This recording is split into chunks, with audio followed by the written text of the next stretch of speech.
Qual foi o resultado em relação à CPI da pandemia?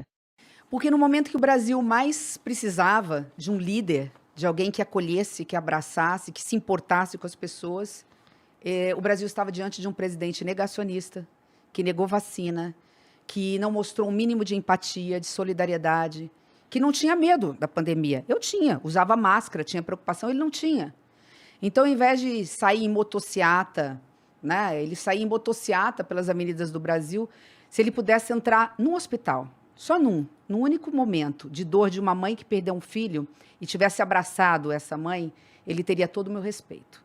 Ele perdeu todo o pouco de respeito que eu ainda tinha por ele, quando ele virou as costas para cada mãe que perdeu um filho, para cada filho que perdeu uma mãe.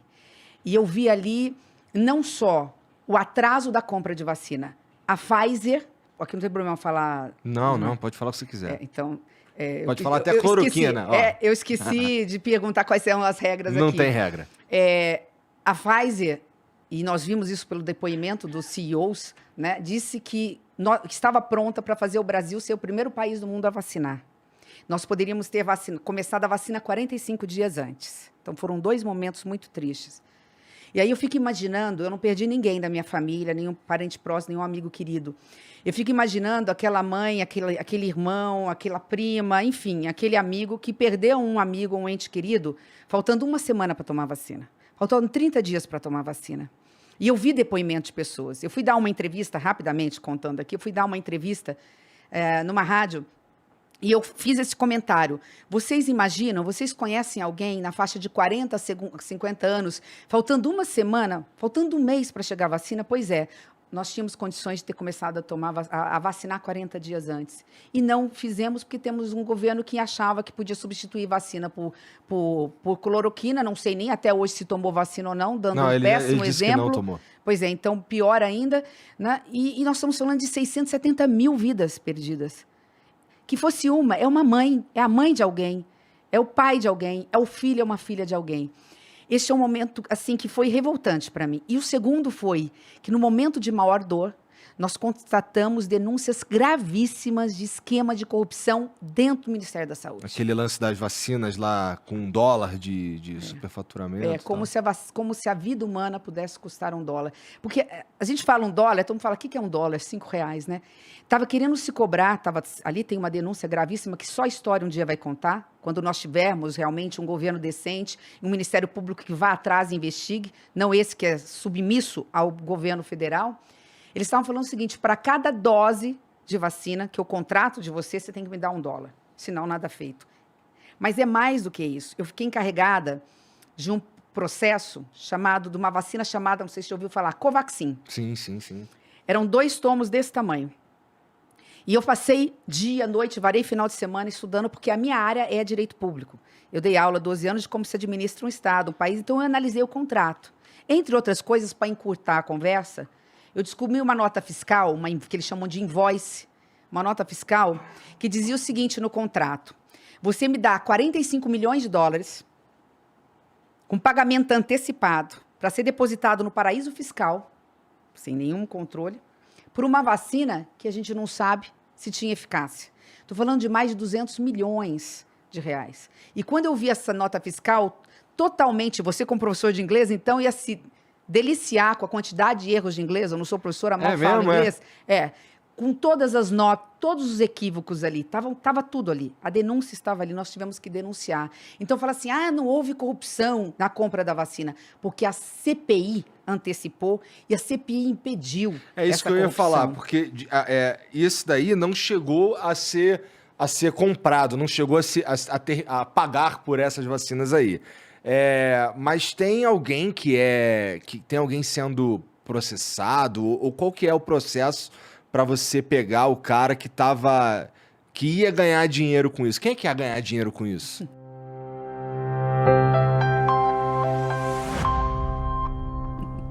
A rachadinha ia começar na hierarquia lá, começava com um soldado, terminava com o general. Nós tínhamos pelo menos 2 núcleos temos pelo menos 2 núcleos, ou tínhamos no Ministério da Saúde. Eu não sei se vocês se lembram, nós estamos falando de um general que assumiu a pasta, né? E então você tinha um núcleo político dos esquemas de corrupção, que não vem deste governo, diga-se de passagem, vem do passado, né? E você tinha um núcleo ali da área militar.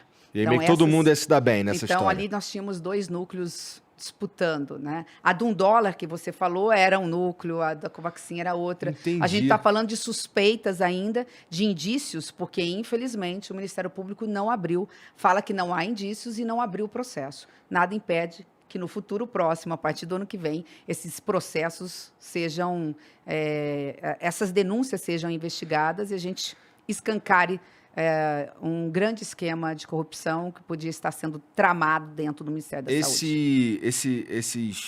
Esse desfecho possível que você está falando desses processos, tal, correr atrás desses caras aí, esse daí é o verdadeiro desfecho da CPI, porque no que deu a CPI no fim das contas? Boa, Igor. Todo mundo fala assim, a CPI sempre dá em pizza. Né? Sim. Esta foi a única que não deu, porque ela fez o dever de casa, ela foi conclusiva. Estava ali o seguinte, olha, houve atraso na compra de vacina, morreram tantas pessoas, a média, né, uma média estimada de tantas pessoas, houve omissão do governo federal. Uma das conclusões foi essa. A outra conclusão, há denúncias gravíssimas, indícios de esquema de corrupção, precisam ser investigados. A CPI é Comissão Parlamentar. E nós fizemos todo o dever de casa, ouvimos testemunhas, ouvimos a parte acusada, levantamos documentos, perícia, tudo foi feito. Entregamos na mão do Ministério Público, como acontece nos processos da vida do dia a dia. Mas o Ministério Público, porque tem algumas pessoas que têm foro privilegiado, vai para a instância superior. Então, é o Procurador-Geral da República, Ixi. é o Ministério Público Federal que vai denunciar. Preciso dizer alguma coisa? Preciso avançar nessa conversa? Eu ia falar da Pfizer, que, assim, eu perguntei sobre isso pro presidente, e ele disse que o que segurou ali para eles não fecharem negócio é uma insegurança jurídica, de certa forma, dizendo que meio que a culpa, se desse algum problema em quem tomasse a vacina, a culpa não seria da Pfizer, a culpa seria do Estado brasileiro e tudo mais. Isso daí foi uma das coisas que travou ali a negociação. O que a CPI... que a CPI acabou concluindo que houve uma falha mesmo, que realmente dava para ter comprado tudo antes. Mas esse argumento dele não é verdadeiro, não vale? Olha, Igor, primeiro que não vale, mas tem algo mais grave aí, né? Para você ser um presidente da República, você tem que ter coragem. Nós não estávamos falando de qualquer coisa. Nós estávamos falando entre uma preocupação mínima com algumas regras de um contrato e morte das pessoas. Né? Ser presidente da República é ter que ter coragem de tomar decisões. Num caso desse, toma-se as decisões, depois se discute. Não é verdade, mas ainda que fosse. Quero dizer que essa é uma desculpa esfarrapada e uma desculpa de alguém que é indiferente com a dor alheia. Se eu fosse presidente da República num caso desse, como mãe, como mulher, eu falo, compre, dane-se, depois eu vou discutir contrato. Estou falando porque também a minha área é direito público, né? Eu mexo com contratos. Então, isso é absolutamente normal nas indústrias farmacêuticas, quando estão em testes alguns remédios, alguns medicamentos, todo mundo sabe disso. Isso é uma mera desculpa esfarrapada. Não colocaria o presidente da República na prisão, não geraria improbidade administrativa, não geraria responsabilidade civil, ele não precisaria tirar dinheiro do bolso para indenizar ninguém, ele não teria responsabilidade pessoal em cima disso. Entendi. Então, como ser presidente da República, ser prefeito, ser governador de um estado, significa ter a responsabilidade de cuidar. É isso que significa. Cuidar das pessoas, cuidar da coisa pública. Cuidar requer não só responsabilidade e autoridade, mas coragem para fazer. Senão, você não faz nada. Sim. Empurrar responsabilidade para terceiro e falar, isso aqui não é problema meu, deixa para lá. Não se esqueça de se inscrever no canal. Ajude-nos a continuar fazendo vídeos e shorts com qualidade, informação e humor.